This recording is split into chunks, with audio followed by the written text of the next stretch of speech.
Okay, recording equals started. But yeah, as I was saying, I just recently had a game where I had a Juggernaut and a TA, and the Jug went Battle Fury, and TA obviously is this hero that like wants to play on her own and her team to make space for her, and she just sits in lanes and pushes the lane with traps and then hits jungle. But then Jug was like trying to do that too, and everybody was just getting picked off, and it's like, how do you guys not see that the reason this is happening is because you're both playing the same style, so in order for you both to get farm playing that style, one of you has to push up really aggressively because the creeps are all dead because you're sharing the creeps and you're dying. Like, you just can't have people playing all the same style, all the same job in Dota, because then you'll just push up way too aggressively to try to do it, and then somebody will feed, which is obviously not ideal. So it's like, these people don't understand that even for their own sake, you shouldn't play that style if somebody else is doing it, because you're just gonna die. Okay, so your heroes are Clink's safe lane, Gyro mid, Techie's Nature's Prophet. I'd say you've pretty good lanes. Yeah, that's what I noticed, is the laning phase was really good. Well, except for top lane, that was kind of So that's a little bad, but surprising, because I do think Clink's +1 should be able to like destroy an Axe +1. But so let's see. One small thing is I'm not sure if I would go for a Mango, just because the moment you get level 2, you can just TP back to base and get full mana. Like a lot of nature's excuse me, a lot of nature's prophets don't go for that much regen. Although it's awkward on this hero because you can TP back. Like, you don't really need tangos and salves either. So I mean, I'm sure it's fine. The Blightstone plus these two, that's definitely really good. I like that a lot, because you and Techies with the Blightstone can actually trade really effectively with them. So that's like a super good. So you get the rune, he stuns you afterwards, you do a lot of damage. Yeah, this is great. I see a lot of people not do what you just did, which is you went and you pressured them before the game actually starts in a lane where, like, you know that you're stronger, which is exactly what you want to do, because the laning stage is really it's really snowbally. So like, if you get all that harass on Venge, then she has to use all of her tangos to get full HP, and then all of a sudden you just need to trade with the Void, and then you win the game. So let's see. Do you want to watch the laning stage, by the way? yes, I do. Okay. So he takes a lot of damage. He has to just, yeah, TPO, because, like, he was in a really weird place. Yeah, which is good, because now it's just the Void here, and you can focus on creeps. Yeah.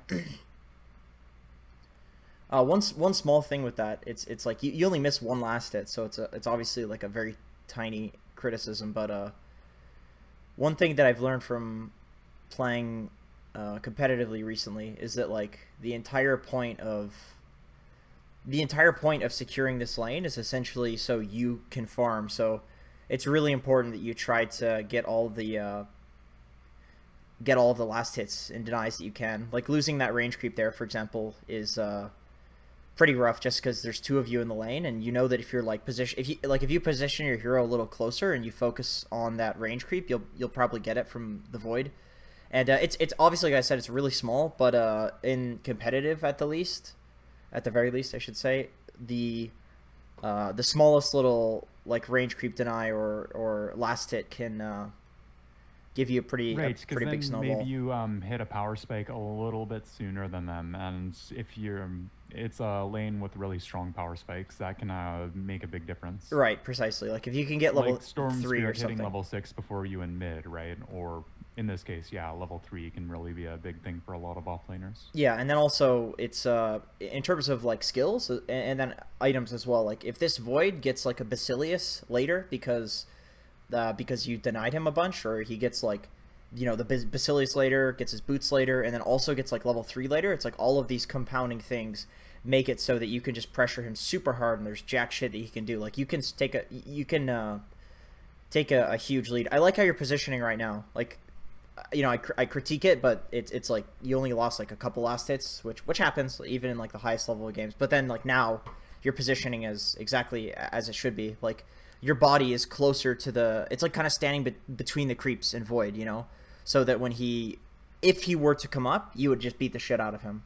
And the reason that you missed the first couple ones was because your body was you weren't available to essentially hit him or to hit the creeps or whatever, which happens. Yeah. Like I said, that literally happens in like in competitive games too. But it's still something to like to focus on, because if you focus on it, then it's going to happen a lot less. And if it happens a lot less, you're just going to consistently like snowball out of more lanes. So for instance, I would yeah, that was a sick deny. I would definitely try to go for the range creep a little bit more. Not necessarily like you go for the range creep last hit as well as so you go for the deny first, but I think instead of focusing on like denying your treant, you might want to go for the deny in the range, or the last hit on the range creep, I should say. Just because like you don't want to get the range creep denied. It doesn't even matter if you get the last hits. The most important thing about the laning stage right now is denying and not getting denied. That's it. I like that you're denying your treants though. It's like they literally get 0 XP if you do that. However, it's not that big of a deal. I would definitely focus more on the creep denies.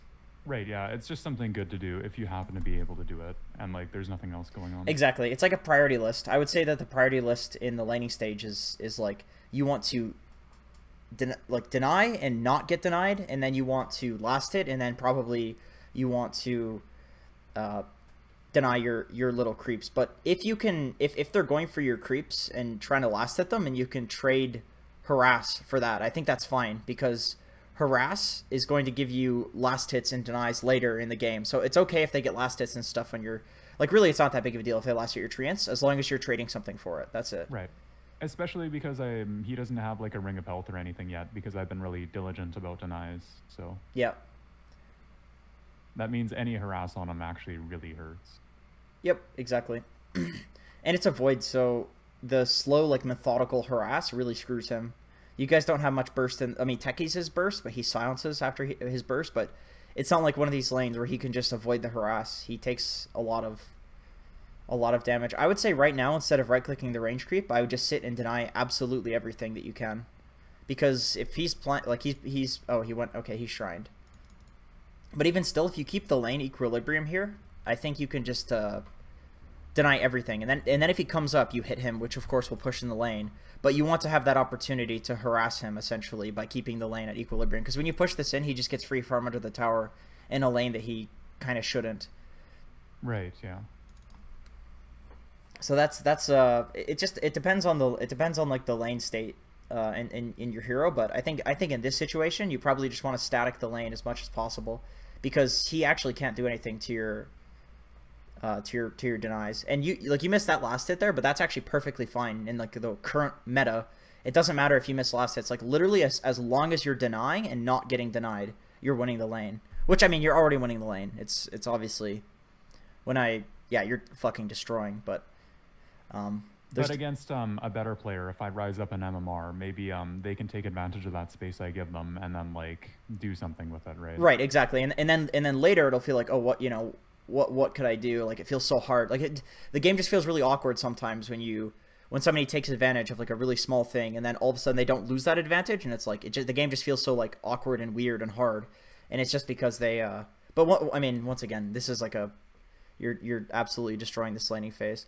I would definitely say well, I don't know, this is like a small thing, but you could definitely look to, in this lane, like rotate on the Zeus, or I don't know if I would go top lane. I'd say that top lane is like the sacked lane. Top lane sounds really scary to me, just because like lots of treants into an axe call is like it's like a maybe. I mean, it depends, but one thing that I've learned in competitive recently, once again, been learning a lot of shit, is that there are many ways of winning a Dota game, and what makes a good Dota player is essentially having the most surface area in terms of being able to take advantage of a certain point of the game. So for example, your laning stage appears to be excellent in this game, but if somebody on the enemy team is really good at making rotations out of the laning phase, at, you know, the 7 to like 10, 11 minute mark, they can just take the entire advantage back that you gained, essentially. You know what I mean? And then, moreover, maybe somebody's really good at like grouping up for objectives, or maybe somebody's really good at split pushing, and they come back that way. You know what I mean? Essentially, what I'm saying is, it's nice that you're playing into the mines here.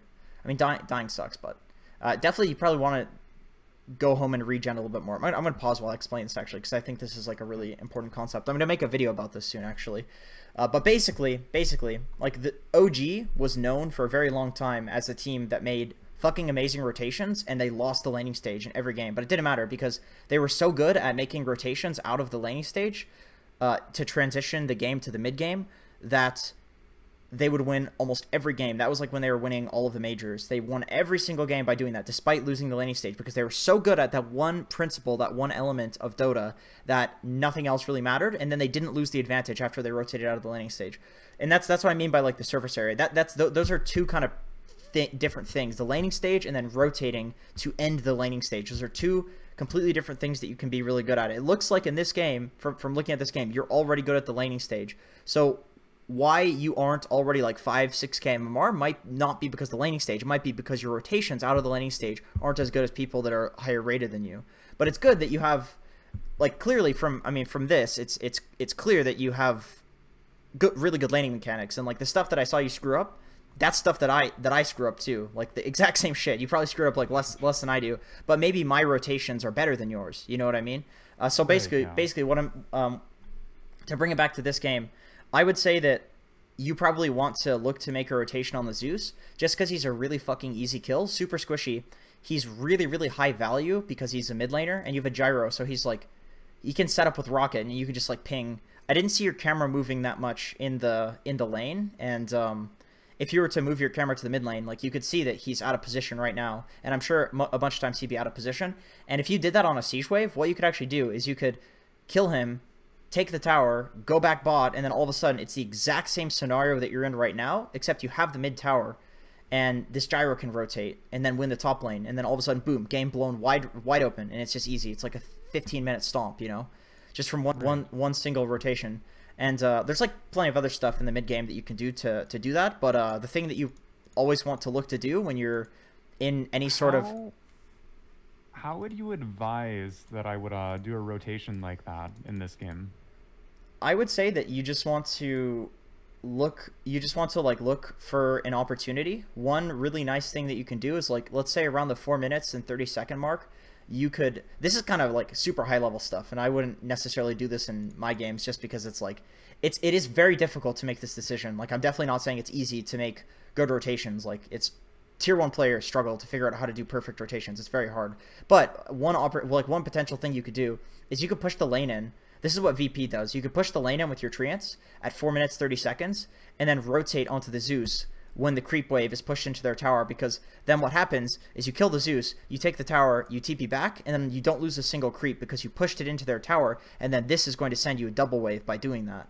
So it's like how Shadow Fiend shoves in the wave mid to go and farm jungle, but instead of farming jungle, you're killing heroes. Exactly 100%. It's 100% the same thing, except, you know, as an offlaner, like, our job is more to facilitate the other cores in the game to be active. Offlane is definitely like the hardest role right now, in terms of rotations, at least, because like you both have to split push, and you also have to like fight and make rotations. Whereas like for carry basically just split pushes most of the time. Like Spectres, PLs, Terrorblades, Clinkses, like these heroes that kind of just split push. Mid, they just like look to rotate, and they look to fight constantly, be the tempo controller. Offlaners have to kind of do both, and that's why you're saying like, how do you do that rotation? And like I said, it's really fucking hard, because it's actually, offlane is just one of these roles that you need to both win your lane. You need to like focus on playing that kind of pressure split pushy role, but also rotate.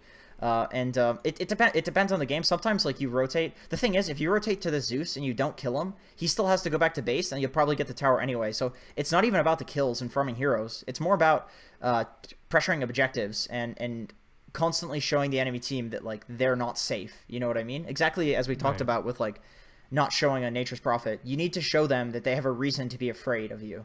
And rotating like that is great. I like that you're playing with the mines here, by the way.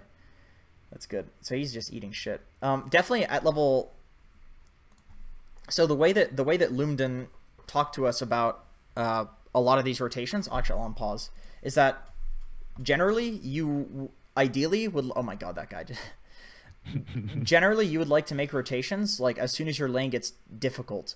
And I would say that as soon as the Void gets Chronosphere or is close to getting Chronosphere, that's when this lane is no longer safe for you to be in.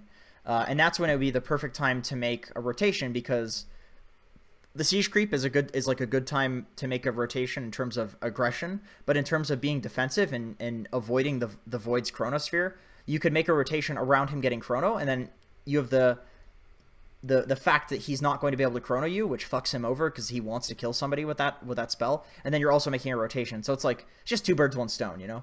You avoid the fact that your lane is really hard now, and then you kill somebody as well.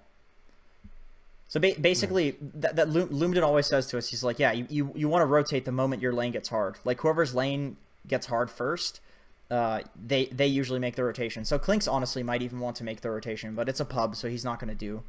Nobody's going to do that. He's just going to stay there. So you kind of got to focus on it yourself. And then also, it's a bit oversimplifying to say, like, when your lane gets hard, you make a rotation. There's a lot to it. But in general, that's a really good principle, is to be like, okay, is my lane hard? Time to rotate. And ideally, you want to make that rotation before you die. Right.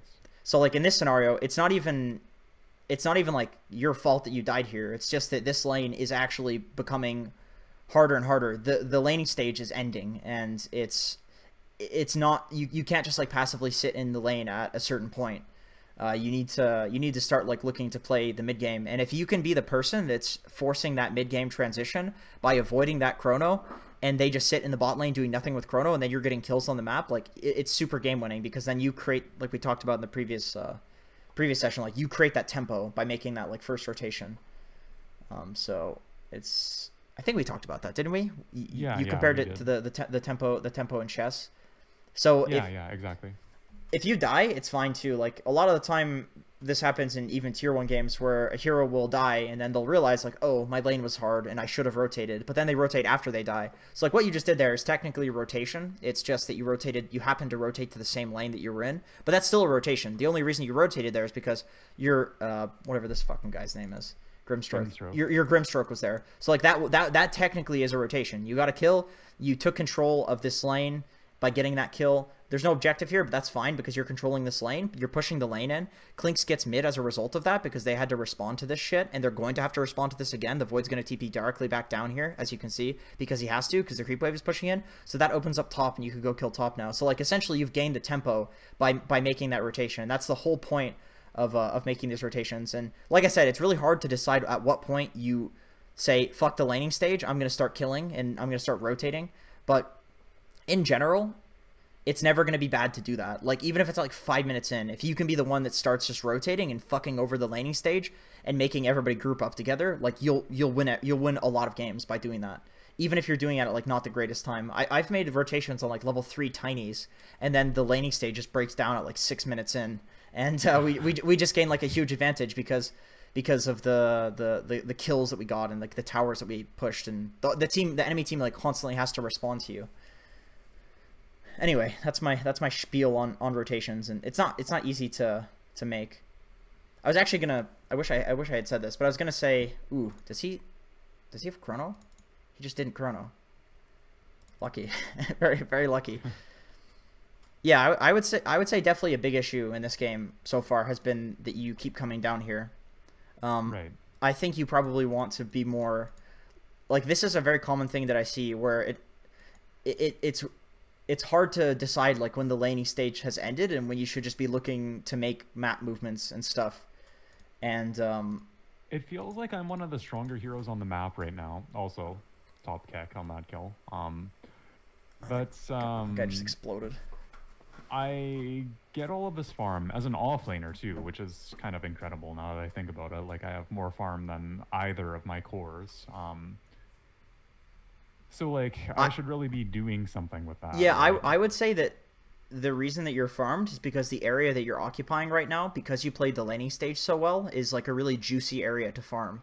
But what you can do is you can like transition that farm over to somebody who needs it a little bit more. So like the Clinks, right, yeah. The Clinks, for example, this is kind of how OG won TI to some degree. Like, this is a big thing that they did, where they would just sack one lane and say, you know, fuck it, doesn't matter. And then they would give whatever the safest space is after the laning stage to the hero that needs it. So down here, I think that the Clinks could actually be farming down here alone, and then you could be pressuring S3 up top or something like that. Although he just got a solo kill, but that is an insane solo kill. So he's kind of making space. Gyro's taking space. This isn't that bad. This isn't that bad. But essentially, it's still kind of important, because a lot of the time carries want to do this. A lot of the time as an offlaner, what'll happen is you take this tower, and then around like a siege creep or just around some other power spike, you want to rotate and take the top tower with your team, and then that frees up this entire area for your carry to come back, and then all of a sudden you have 3 really farmed cores in the late game instead of just you or you and the gyro. So you could basically be making your team way more farmed by giving them this like juicy area of the map, and then you just, because you're so strong, like you said, you can actually fuck with them elsewhere. Like, you could destroy this axe if you have like your 2 supports with you and stuff. And then your Clinks could be doing this right now. Damn, you have massive balls.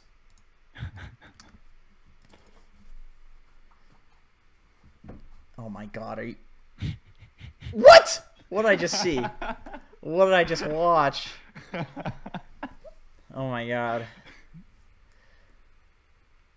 So, I would say that if I'm you, the next area that I want to occupy is going to be this top area, and get the tier 1 top, and then maybe secure the enemy this kind of area here, and then maybe take Roche on, because you have a Clink, so Roche is really easy.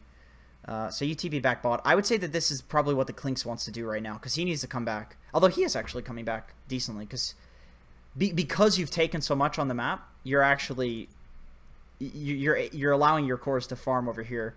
But I think that the Clinks could be farming down here. Oh my god, this is salty. It's so awkward. Yeah, I would say that you probably want to focus when you have a lead like this on just getting more objectives, and your team also backing when I'm low, so shit like that doesn't happen. Actually, that's a good point. I have noticed a lot of the time in this game that you've been low and you really keep pushing for more. And the thing is, I think a good way to I think the reason. I think there's a good reason that you can, like, you don't even need to think about backing when you're low, because I think if you think about a certain principle, you won't even be in that situation. And the principle is that I think that you should focus on like what your next job is in the game. So for example, you TP bot, which I think you should pressure top, but it's still fine to TP bot. It's just like, I personally think top would be better. Maybe bot is better, but you know, it's probably pretty close. But in any case, it's still okay to go bot. I am really scared of the axe. With your supports though, you could deal with him pretty easily. Like your supports plus gyro. I think you guys can like group around the gyro and just fight while Clinks split pushes. And I mean, you can kind of split push too, but in any case, it doesn't necessarily matter that much, because you're still doing something down here. It's not like you're doing nothing. But once you push this lane in, you have already done your job, because they have to respond to this with all of their heroes. And the moment you keep pushing when you don't see them on the map, and you've already done your job, is the moment that you're giving them an opening for no reward, because you've already done the job of pushing in this lane, which is going to cause them to rotate to it, which is going to create space for your team and for you to farm. So you could essentially get the exact same farm in the jungle over here, or even go over here anywhere, because you can TP with this hero. You could farm the exact same amount without putting yourself out of position, and then you've already done your job essentially. There's one thing that I struggled with too, because it's weird as an offlaner. You're like, okay, well I created space, right? So who cares? But you don't necessarily have to die there, because you've already done what is effective in the game, which is pushing in that lane. Because the whole point of creeps is not really, I mean, they give you a little bit more farm than jungle, which is definitely good. I mean, you want farm obviously, and even as an offlaner, but the most important part about creeps is that they reveal the enemy team when they push in. You force the enemy team to rotate to you. You're causing pressure on the map. So what you just did there was perfect in terms of what I'm speaking or what I'm talking about, which is you TP top, you drop treants, and then you immediately TP'd away. So your treants are doing the job of pushing very safely, and you've done your job, and then you go bot where you know it's safe, and all of a sudden this guy has to show himself, and like you said, you're very scared of the axe. This is a Blink Vanguard axe that is showing himself because of you, because you pushed this in. This is incredibly fucking game-winning what you just did here. You forced him to show without giving him an opportunity to kill you, and if you did that every time so far, you would probably have like a 6-7k gold lead. Once again, kind of like pushing up a little far after the job has been done. I think he just howls and then. Oh my god, this is so awkward. Oh my god, you're so lucky. You're so lucky. But this is good though, because your team is fighting around you. I would say that they probably should be closer to you when you so you can like call them to come to you, but. Also, it's also partly on them. But in any case, that's good. Like, you guys should be fighting with the gyro. This is actually okay what you're doing. Fighting with the Clinks is probably fine because Techies is this weird fucking hero that wants to be on his own too. So it's actually fine to have either the Clinks, the Techies, split pushing. Really, the only hero that shouldn't be split pushing in this game is like these two.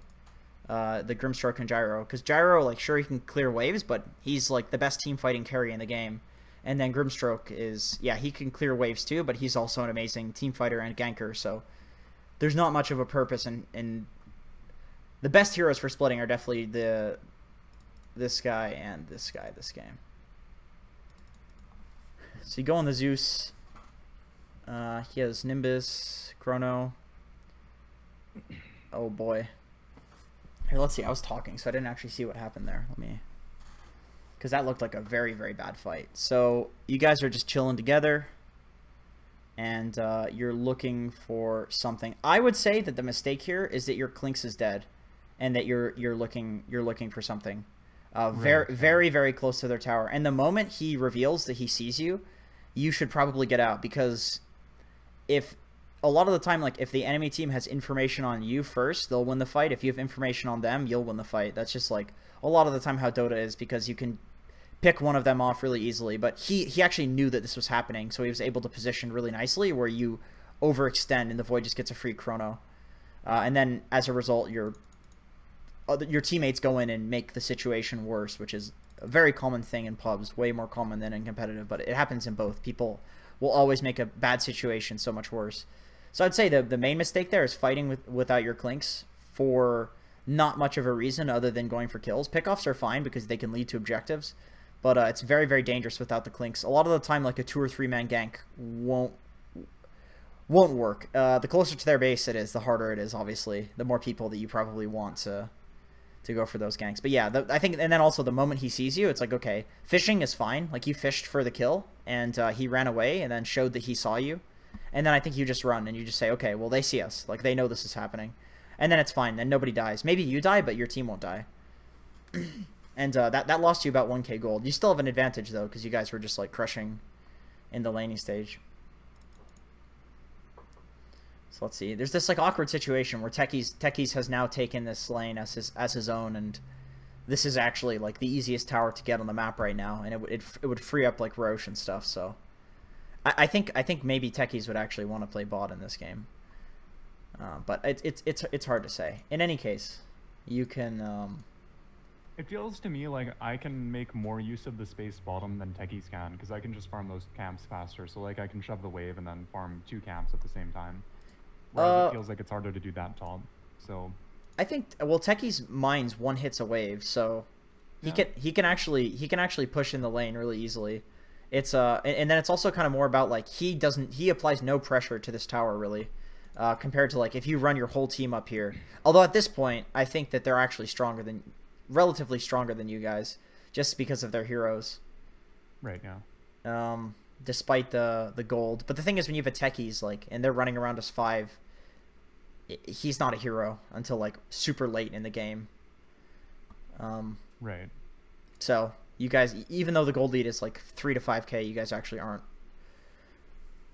stronger than them. And yeah, I know what you mean. So what you would want to do is like, but you still can pressure this tower, and then if they rotate, then Techies just pressures bot, and then you just exit, and then when they rotate bot, you get the tower. So like you can pressure this tower without actually fighting them. You don't have to necessarily fight. You just want to be together, so if they overextend, they get themselves killed, you know? Right. So now this guy's kind of feeding. So this is one of those situations where it looks like a bad situation is being made worse. I imagine Gyro dies here. Yeah. that's like textbook like my team is dying, so I need to go help them, but yeah. There's not much that you personally can do to stop that other than making sure that you personally don't go in and make bad situations worse, because a lot of the time you'll just scream at your team and nothing will happen. Like they'll just go anyway, you know.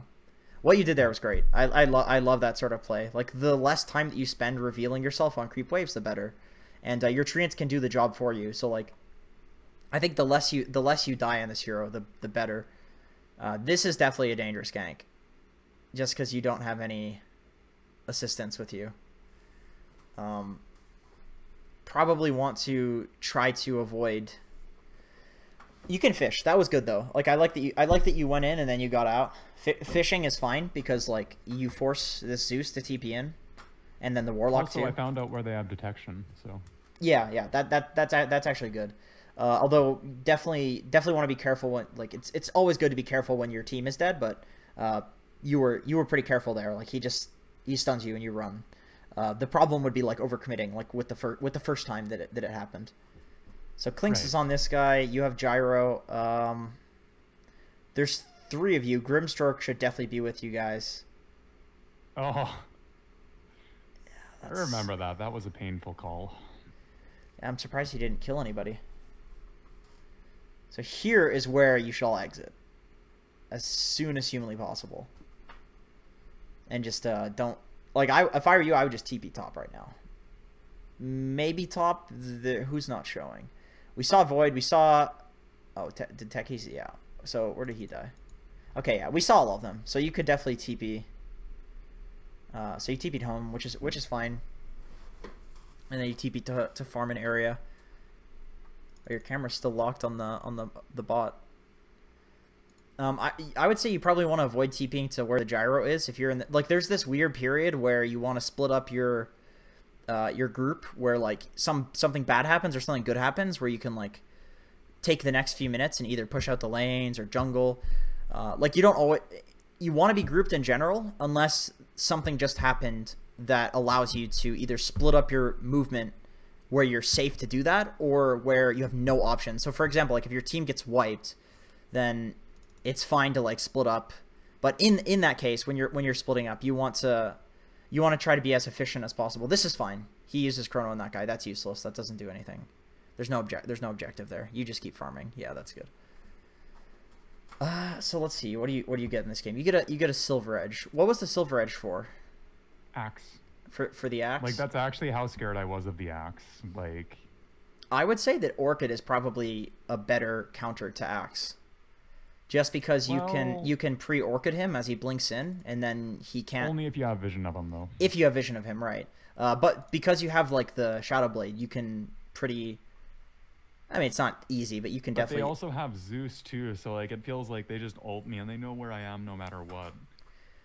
Yeah, it's definitely... I mean, Zeus is, like, a pretty good counter to Nature's Prophet for that reason. He just scouts him. But definitely like the Silver Edge, he's not doing his damage with the Helix. He's doing his damage with the Blade Melt, and he's like setting up for his team.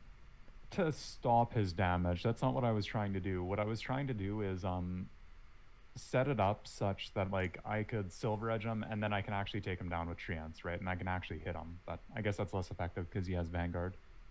Yeah, I would say that unless there's like Silver Edge is pretty expensive. You're spending like 2,750 gold on an item that essentially gives you, let's see, it gives you 30 attack speed, which you already get from it. It gives you 8 more damage, and then 15 to your attributes, which that's okay. But then there's the cooldown reduction on it is pretty good.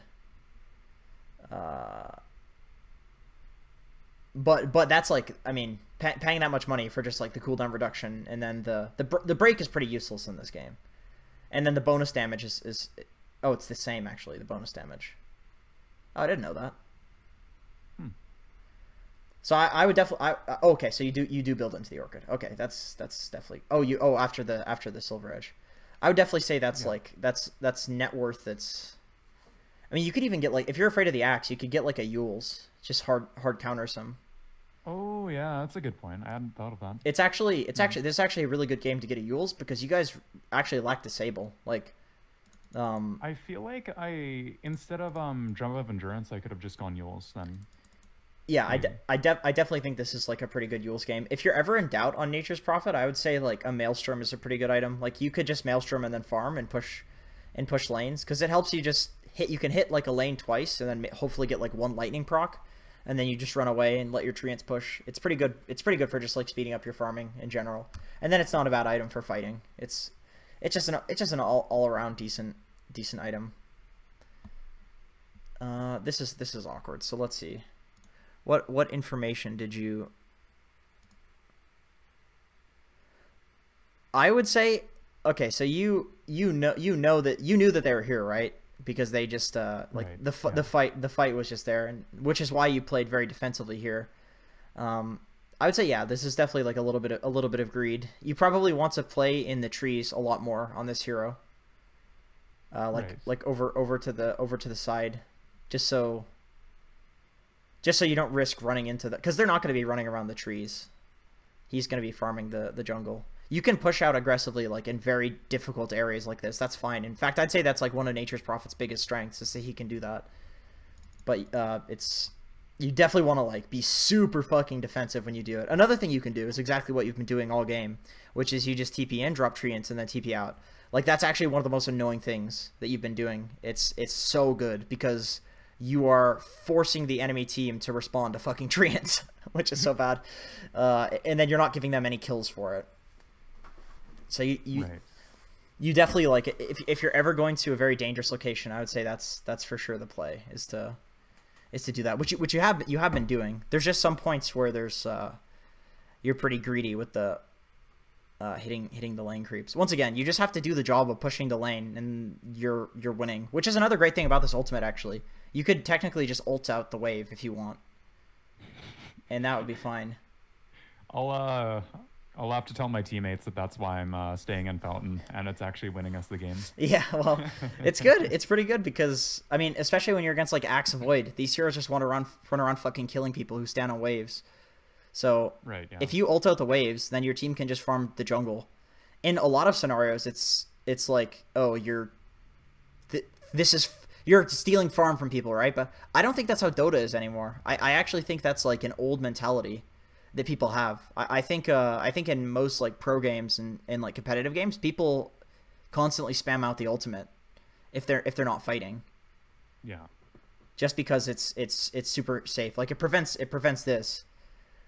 Right. So I would say that like probably like the primary focus from this game, and I know I've like repeated this a dozen times, but that's because it's like I'm hammering it in for myself too, because this is something I'm personally focusing on as well recently, is that if a lane is already pushing in, you don't need to be there. Like, you're already doing your job. All you need to do is farm the jungle, and you can be happy with the fact that you're, like, I know there's this thing that people hammer in on like Reddit, and you see this on streams, like, oh, don't jungle. You shouldn't jungle if you have lane issues, but if your lanes are perfectly fine pushing out, you should actually jungle, because you're going to get relatively the same amount of farm. You're going to be closer to the bounties. You're going to be like safer, way safer. So this guy pushing out this lane, for example, if we were to apply the same concept to him, what he just did was great. Push it out as fast as humanly possible, and then get the fuck out and go get other resources on the map, because now this bot lane has to be responded to. And if it's not responded to, so if it's not responded to now, it'll have to be responded to later, because as soon as this creep wave hits, it's going to start pushing. And if you see the enemy team reveal information, like they're all top, you could push this, that's fine. But it's just like, as soon as the job is done, you just want to leave it and then go jungle. And then when they reveal information, you can go back. So like, essentially, if a lane is pushing, you don't need to keep pushing it if it's not safe. If it's safe to do it, feel free, because the lane creeps actually do give you more experience and gold than the jungle creeps. It's just that that's your last priority. Like the main priority in Dota is like the strategy and the objectives and stuff like that, because you'll get gold naturally. Your hero's insane. Most offlaners will just get gold because you just kill creeps quickly. Like, there's tons of resources on the map. You don't need to like kill yourself to push the lanes if they're already pushing. This is good, what you're doing right here, like scouting ahead for the gyro. This is like a really good... I like how you're fishing with the Shadow Blade. I think... So you see that they have sentries there, which is really, really good. So you know to play around that now. They have a lot of sentries, actually. Although the yeah, because we have Clink's Nature's Prophet, I guess. The one issue here is that your team goes mid, and you go like you do two separate things at once, which is awkward. But I don't know, that's not really on you. That's just like... I mean, I guess it like kind of is. It's really, pubs are really awkward because there's like this. You guys were grouped, which is good. You were fishing, which is really good. The Void actually takes the bait, which is good.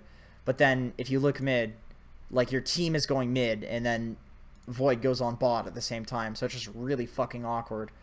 So this guy kills the Zeus, or so he kills the Zeus. I feel like maybe I could actually just start TPing to the mid fight right now, and then like Void is down here, so like they're kind of fucked because one of their really big team fight ultimates is just gone. Yeah, that's definitely a possibility. It's hard to. Ooh, okay, yeah. With this shit happening, that's definitely okay. He's owning. Techies is owning actually. I definitely think you're right. I think you're right. I think it's a tough call, and if you do that, you might die. But it's like the best choice that you could make. You know, it's this weird situation where like both fights looked really dangerous, but I think the better option would be to go to mid, because then instead of being 2 and 3, you'd be 4 and 1, and then the gyro dies anyway, but maybe you get an extra kill mid, and then you know, get an objective or something like that. You definitely want to like play with the group on in general. I mean, on this hero and in general. Just because like if the Void, typically in Dota, like you play like 4-1, where there's one hero super far away on the map doing something, and there's 4 people like doing shit. So it's fine actually if you go mid and let the gyro die. That's kind of on him if he dies. But it's all, like I said, it's really awkward in pubs because sometimes you'll just have people like doing 3 random things at once, and it's like, well, fuck, if I help with any of these, I die. You know, so it's awkward. But so this is good. So you have a double siege wave. So you send the treants. Oh, that's a buyback. I mean, very, very minor thing. You'd probably die anyway. But if Axe is TPing in like that, you can Shadow Blade and then immediately run backwards. And a lot of the time, you can juke the Axe call by doing that. But like I said, you'd be running backwards into a Zeus, so you probably just die anyway. But it's you know, it's worth a try. I always try to juke Axes by doing that shit. By actually, if you had a Yule Scepter instead of the drum, you could technically Yule's the Axe as soon as he buys back. Like you could spam Yules on his. On where he was TPing, or pre-Yules him with vision on the treants or something like that. But I mean, this is definitely not a bad build. I would definitely say though, like there are certain. It is about to get bad, but why? What do you build?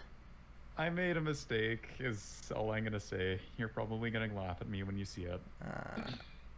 Did you buy 3 Oblivion staffs or something like that? Okay. So okay, so I was skipping through because I really want to see what you fucked up, but. Let's see.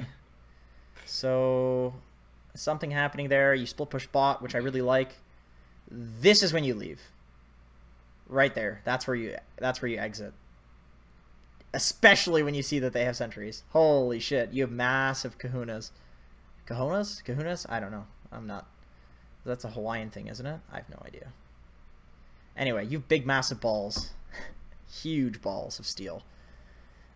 Once again, this goes back to the principle of like, if a lane is pushing in, you need to accept the fact that you can't just get more. Yeah, you know, like you can't get more. Realistically, if they're good players, they will be there already, and you've already fucked them over by pushing in that lane and forcing them back.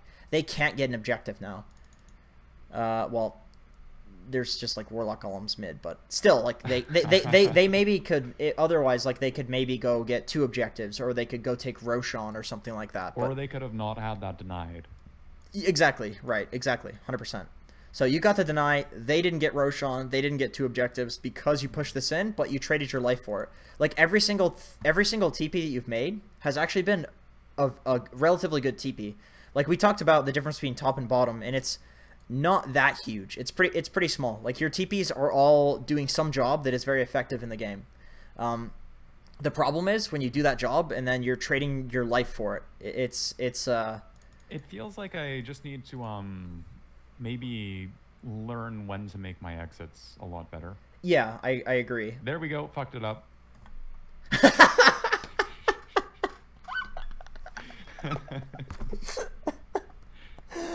Oh my god, that's so unfortunate when that fucking happens. It doesn't even work. It doesn't even work on ranged heroes. Oh my god, you know, one time I was in a game and I was playing Enchantress and I was building into an Orchid and I started feeding, like, unintentionally. I just started playing like shit and I was dying. And I built a fucking Echo Saber because I was like, oh, this is pretty good. I'll double impetus. And then I just totally forgot that it doesn't even fucking work on ranged heroes. Oh my god, dude. I think it was a competitive game too. Oh, geez. Oh god. It was pretty stupid. Although, to be fair, it was like right when this item got released. So I just had a lapse of concentration and forgot that it doesn't work on melee hero or ranged heroes. This is so funny. Well, this is a huge amount of useless gold, but I like the Meteor Hammer. This is a really common build that I see a lot of people doing, you know. Yeah, it feels like if you're on the back foot and you just want to either split push or just threaten objective starter, it's not bad. Yeah, you can also use the Sprout into Meteor Hammer combo, and it's actually really good. Like, a lot of the time, these heroes aren't going to have Culling Blades. Like, this hero, you could do it to him. You could not do it to him unless he's used his Time Walk. You could do it to her. You could do it to the Zeus. He has no way of getting out of it. You could do it to the Warlock. Like, you could do it to all of them. It's also nice, because if, like, Void's in Chrono, he doesn't really want to leave it. So, like, you Meteor Hammer, and it's like, well, what the fuck do you do as the Void? You know? Yeah. You could drop the trees, and then put Meteor Hammer the trees. And it's like, if he leaps out of the trees, then he's just leaping out of his own Chrono, which is mental. Right, yeah. Okay, so wait. Let's see what actually happened in that fight. Because, I was yapping about the Meteor Hammer. Holy shit, the Echo Sand is so funny. I will say, fairness where it's due, the stats are actually kind of nice. They're all right. Yeah, they're good. Yeah. They're good. I laugh. I mean, I've fucked up very similar things. It's just so funny to see it. It's so funny. Okay, so you guys don't have any information on the map. You are not sure if you should TP here, which I think is a pretty good idea that you don't, just because... Okay, so now that you see the mid... You know that the only person that could be bought is Axe, which is still dangerous, but that means you could still probably TP in. Okay, so you do. You drop Treants, you send them down the lane, which is good. I would say, yeah, okay. So you move your camera over to the team fight that's happening. It's very, very awkward. Gyro used BKB. It looks like you can probably kill the Void. And this looks like it's going... I should have just sprouted myself there, actually. Because that way, well, no, even that wouldn't have worked. I think that was pretty fine, honestly. I think that was pretty fine what happened there. Cuz like the fight looked good. It actually looked good. It's I would say that I would fight there too and probably die as well, but like it actually looked good. You killed the Void at the start. It's just unfortunate the Warlock is so farmed at this point that the fight allowed Clinks to do that. So if he doesn't die here, like that's actually a pretty good fight. Despite all of you dying, obviously, but it's not that bad. Like, it's not what you did was not that bad. When I look at that, like, I saw a fight that I would have entered as well, for sure. If you had better items, for sure, that would be a lot easier. Like maybe if you had like Orchid, no Silver Edge, and then like BKB at this point or something. Meteor Hammer's fine, but it's just with all of these things that have happened, the game has snowballed to become at this point. So it feels awkward, but if the other things hadn't happened, like if every time you TP'd in where you died, you just did your job, which you did, but if you just did your job and then exited, I think at this point you'd have a lot more items, they'd have a lot less items, and that exact fight would go better and you'd win the game right there, you know? Right, yeah. Because that fight actually looked good. It's just that they have, like, the Axe double call on you, the Warlock has a fucking Aghanim Scepter and level 20. And a gem. And a gem, And and a you glimmer, know, and a ghost scepter. Glimmer Cape and a Ghost Scepter, and it's like, Like they're actually huge because the game has snowballed out of control into this point. Yeah, I was gonna say, if you look at the experience, the gold is favoring you, but the experience is like massively favoring them. So they've actually been stronger for a very, very long time, and I'm sure it felt that way in the game. yeah. So whenever the game is like that, you probably just want to split up.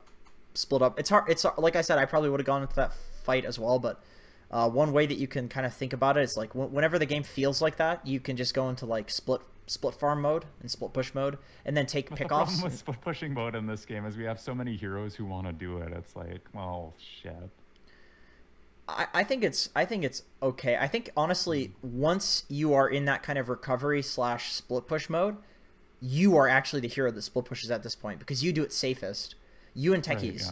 Because you push the lane out, or you push the lane out with Treant, so you're not going to die. Techies pushes the lane out instantly with his nuke, so he's not going to die. And then Clinks and Gyro just need to farm jungle and take Roshan and stuff, and you just play the map control game until you have more levels and more gold. And then take pickoffs, because when you split like that, what you do is you force them to split, and then you can pick them off, even though they have an advantage in terms of the experience. So, like I said, it just depends on your feeling in the game. Sometimes you make the call to split push, and it's actually a bad one, and you should fight. It's not easy to like make these calls, but if you think about it, if you think about it a lot more actively in the game, and you specifically are like, okay, I'm going to go into this game and focus on like whether or not we want to be in split push mode or in fight mode. If you think about that, like a lot of the time, you'll just tend to make better decisions in terms of that topic, you know. And you can communicate to your team like, okay, guys, we can't fight. They're strong. Let's just split, and then your team will just get farmed, get pickoffs naturally, because when you split, they split, and your team will run at heroes because that's what people do. And if they're split, they'll get kills. So it's Also, actually, we have a really good team for getting pickoffs. yeah, you definitely do. Like Clinks. You have the Shadow Blade. You've been fishing a lot, which is good. You have the Clinks. You have Grimstroke. He's a good ganking hero. Gyro even. He's good in these small skirmishes. Techies is kind of fucking useless, but he can kill people. Like if they're splitting, the thing is, if they're splitting, they're gonna have so much more of a chance of running through these mines and dying. So Techies actually is kind of decent at ganking, like so to speak. It's not really ganking, but it's equivalent, you know, getting kills. So I think you could definitely play that game, that sort of game, as soon as it starts feeling hard. After you lose like 1 or 2 team fights, you can kind of adopt that mentality. That's usually how it is. Like really, really good players, aka like RTCs and shit, will know that without actually having to lose a single fight. That's really, really hard to do. But a lot of the time you can just lose a couple of fights and then be like, okay, it's time to like split push. Holy shit, that's so unfortunate. They just reacted really fast to that. I think, I mean, I can say again, like, if you TP in and drop treants and immediately TP out, you're fine. But, like, you did that pretty fucking quickly, and they just responded really quickly to that. Yeah. I should have not Meteor Hammered. There was backdoor on it. I thought there wouldn't be. So, if I hadn't Meteor Hammered, I actually would have been fine. But at this point, the game has gotten really awkward. So, even though you do what you just did, which I actually think was pretty good, because, I mean, you didn't stay there for very long. Like, you dropped treants, you Meteor Hammered, you TP'd out, and then they killed you. Like, that's actually not that much time. That's pretty fast. Like, most games, you're not going to die doing that. It's just that they have such an advantage that the Zeus... Also, they have Zeus Nimbus, which I actually should have waited out on reflection, because he would have used it in a lane eventually. And if I had done that right after he used Nimbus, I think I would have been fine. For sure. But then there's also kind of like the consideration that if you had more items, it wouldn't matter, because you could just BKB TP. Like if he didn't have if he didn't have the Aghanims, like essentially what I'm saying is like the game has gotten to this point where it's really awkward, and now you have to do things like ultra quickly, even though earlier you had the opportunity to just be like kind of quick about things. And now they're so huge that like they can just instantly be on top of you, and there's no downside to it because they have all of these items and levels that they're just fine like roaming across the map and using Nimbus like willy-nilly and stuff. Right. So let's see what so how do we come back into this game? This is like the awkward state where their late game is extremely good, and you guys can't really fight them. So I think you could probably go into split push mode now. It's a little harder to do because, like you said, the Zeus has the Nimbus and he can just use it globally. I think once you guys have 2 sheep sticks, the game is actually a lot easier. You can fight a lot easier, and then also you definitely need like a sheep BKB. Then you could potentially fight, like kill the Void or something like that. Although you kind of have to focus the Zeus. This is an awkward game because the Zeus does a lot of damage, the Void does a lot of damage and has Chrono, but then if you go on either of those 2 heroes, the Axe will counter-initiate, and so will the Warlock. This is one of those games where it's like, it's so fucking hard to win at this point. Because, like, all of these heroes are incredibly good in the late game, minus maybe the Venge, and she even has this Vengeance aura, which is good in the late game, and then swap to save her team. So the game is really, really hard, and the way that you would win this is by taking, like, extremely good pickoffs, which is possible. For sure it's possible. It's just... It feels like you both have to play perfectly and force them to make a mistake, right? Yeah, at this point, for sure. Like, I would say that if you played like perfectly, you'd probably win anyway, just because... Actually, no, you're right. They would have to make a mistake, because if they played perfectly too, they would just not lose this game. As has been made very clear by like the last 3 or 4 team fights, they just are way stronger than you guys. And I think a result of them being a big reason that they feel a lot stronger is actually because you are really underfarmed for this point, and so is Gyro actually. Actually, your 3 cores are really underfarmed at this point. Like Techies is our most farmed core. Yeah, Techies is actually huge. If you guys went to the late game with like regular items and you didn't, take all the fights that got you killed and all of the mistakes, basically, like I think you guys would actually have decent late game against them, because you would have a sheep, you'd have a BKB, maybe Mjolnir. This guy, he's okay. He'd probably have a Daedalus at this point. Gyro, his farm kind of sucks too. Well, his farm's okay. But he'd probably have a Butterfly at this point, maybe like Satanic. And it would be a lot easier to fight at this point. I could have like Yules, BKB, Hex. Yeah, the thing is, it's actually about like the Yules. If you want the Yules, like you'd be less of a late game hero, but you would help your team so much in the early game by countering the Axe and by countering the Void, honestly. Because if you just Yules him in his Chrono, he's fucked. But you'd counter the Axe, you'd counter the Void, and then it would be okay because you have 3 really excellent late game heroes. And these 3, like these 3 heroes are actually all ultra late game cores. So it would be fine if you didn't have the most if you just had utility items. I mean, it's so funny, but this Echo Saber actually kind of really hurt you. Yeah. Just because it's so much net worth that could have been something else. Actually, that Echo Saber Silver Edge would have been enough gold for like another item. Like I would have had Hex right now. Yeah, exactly. And it's Dota's this weird game because it feels like you should still be able to win at this point, just because I don't know what it is about Dota. Like it always feels like no matter what, like why are we losing? We should still be able to win. But these little small things actually really do matter, because something's got to matter, right? For winning or losing, like something has to. I don't know. It's strange to me, because I still feel like with these items, building the Echo Saber, that's still net worth, right? Like it's still net worth that you have. Missing like 1 deny or 1 last hit, that's like it's just one thing, but at what point does it actually have consequences? You know what I mean?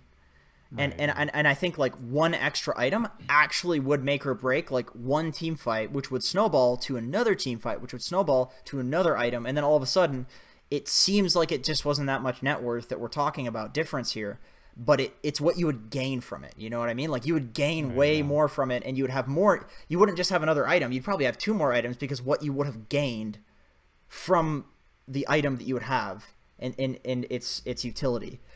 I'm kind of like thinking out loud here, because that's something that I've been thinking about a lot lately, is this weird idea that like, oh, I'm told in competitive, like, oh, Jenkins, you missed this last hit, you missed this deny, and it's like, well, it's just 1 last hit, but really it's like, does your team like get together and like all 5 of you watch the replay from each player's perspective, and every time that player misses a last hit, you all say CS lol in unison? No, we should start doing that though. that would definitely be effective learning. I think if you had an Orchid, you kill the Void there. Yeah.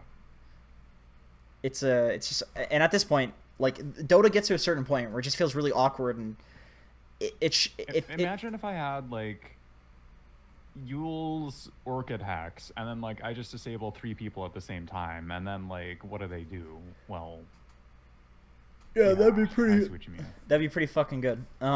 Yule's usually isn't great on. Did he just leap through rocket? I don't know. You could do that, but Yule's usually isn't. What? What am I watching? Yule's usually isn't that great on Void, or sorry, on well, yeah, on Void too, but on Nature's Prophet, it's just that against Axe, like somebody needs to get. You probably want like 1 or 2 Yuleses, so that way he has to go on 2 targets. Like it just ruins his game. Right. Fucking joke of a prophet, lol. The thing is though, where you were TPing to in the game was like almost always the right place. It's just the greed and the dying that caused this to be, and then the item choices and stuff like that too, that caused this to be like a lot harder. Yeah. I think though, like you have absolutely the right idea. From talking to you too, I know that you like study on this hero and that you know how to play it. It's just that the small little like mechanical things, like, ooh, nice, I got a report back, sweet. You know, like there's probably like 10 to 12 deaths in this game that could have been avoided just by having smaller balls. Yeah. You know? It's polished rather than, you know, building a foundation of skill, I guess, maybe at this point. Yeah, I think that is accurate. And this is actually something that like I've been polishing too lately, and I've gotten significantly better. I mean, not that my rank shows it, but this is the fucking ping issues. But I was like, you know, like 3 days ago, I was like rank 80 something, and I've never had higher MMR, and it's a result of like, I was taking, exactly like you, I was taking these things that I already knew, and then making it so I will never die when I'm applying those principles by understanding every single element of it. And it's like I was already doing these things, it's just now that I'm doing them in a way that I'm not dying at all. And it's resulting in games feeling like everybody else sucks and that I'm the only person that's good. And I've never felt like that before. I've always been really fucking insecure in these like high-rated games. I feel like I shouldn't be there. You know, I feel like I don't know if it's like insecurity or not having confidence or just actually dying a lot more than other people, you know? But it feels like in some of these games, it's like, wow, I am the fucking odd man out, you know? But then for the last couple of weeks, it feels like everybody else is applying the concepts worse than I am, which makes sense because like not everybody's playing fucking competitive and has a coach and stuff like that telling you exactly what it is you need to fix. But really, like you said, it's that polish. It's 100% that polish. It's that there are scenarios that I would do the same thing as somebody else, but I wouldn't die because I've been studying like the elements of, you know, for instance, like for what you were doing, TPing in on Nature's Prophet, dropping treants, TPing out. Like, mechanically, that is a perfect way to push a lane. If you see information, maybe you can hit 2 creeps and then go back as soon as the information is no longer there. You know, like, making sure that you are so tight in that scenario with the information that's being revealed to you and with trying to, like, think about doing your job and what you need to do on that specific hero to accomplish it. Basically, you can do the exact same thing you did in this game except for win. And then at a certain point in the game, it'll just feel so easy that you don't even need to try to win because you'll have such an advantage that your team will just naturally win. That's the thing, is you don't even need to think about winning because if you're doing all of these little elements in Dota to a really like high degree, your team will naturally just gain an advantage. The enemy team will fuck up, and then you'll just take high ground. So you don't even need to think about like, oh, what do I do to win this game? Because it'll just happen if you're applying all of these little concepts like. Perfectly doesn't make any sense, but like if you were to look at like Arteezy, he applies these things like nearly perfectly. You'll see him go to a lane, he'll do exactly what you did. He'll go to a lane, except he will get as much as he can from that lane when he does that without dying before the enemy team like shows up. You know what I mean? And it's just abusing all of these little things, like on the map, using the treants, fucking turn rates, man. Like all of these little mechanics, just abusing that. And it's not that hard if you break it down situation by situation and you do that. When you think of the whole game like that, of course, it's like overwhelming. But when you're like, okay, when I'm pushing a creep wave on Nature's Prophet, how do I do it quicker? How do I do it safer? And then once you do that, it becomes really obvious for all of these other heroes. And then it's not so complicated. Not only that, but as you learn these individual concepts and get really good and practice at them, eventually it kind of becomes second nature. And then exactly, you can focus on other things after that. When it's second nature, you don't even you don't think about it. You just do it. Right. And It'll then, feel like you're just playing, and games will just be easier. And that's when you're better. That's when you're better. It's always a struggle at first, and it's like you're better, but only when you're putting effort in. But then you won't even need to put effort in, and you'll just be better once you've actually like learned these things. And I know it all sounds like really like micro small things, but it actually matters. And I've like come to terms with that over the past few weeks, because holy shit, I have not been dying in games anywhere near as much. And I've been getting a lot of kills too, because people are responding to what I'm doing, but I'm not dying, but then I'm still there, and then I kill them, and that's like, oh shit. So like things will happen as like a repercussion of learning these concepts as well. Like for example, I'm making a video on this soon, but for example, like baiting in Dota. Did we talk about this? Like the concept of baiting, and how yeah, like you mentioned it doesn't exist. Yeah, it doesn't exactly. It doesn't really exist. It's like it is a repercussion of playing the game well, is that you'll naturally bait, and that's like a thing that there's so much to Dota that you and then something else, like people say they don't have fast reaction times, like, oh, I'm old, I have fast reaction times, so I can't go pro in Dota. That's bullshit. The reason that people have fast reaction times in Dota is because they understand the game and they know what their job is in the game, so they don't have to think about things. It's literally understanding. Like, that is one of the biggest misconceptions. It's like, oh, Dota's a young person's game. Look at like No One. The guy's 26 or something like that, and he has the fastest fucking reaction times. Look at Fear. The guy's like, what is he? 20, 28, 29, yeah, 30. Yeah. It's like it doesn't matter. He plays immaculately because he just understands all of the concepts, that he knows what his job is, so he doesn't second guess himself. He doesn't need to think about things because he knows what he needs to do already. Like, reaction times don't exist in Dota, basically. If you know what's about to happen and you are already in place to do that thing, then like it looks fast. It looks like you're fast, but it's not. It's just you're smart. That's you know what's gonna happen. Right, that's exactly it. So there's all of these like misconceptions about Dota, when really once you fix a couple of principles that you have, that or once you polish a little bit, so many things will just fall into place and it'll feel so fucking easy. Right, yeah. Yeah.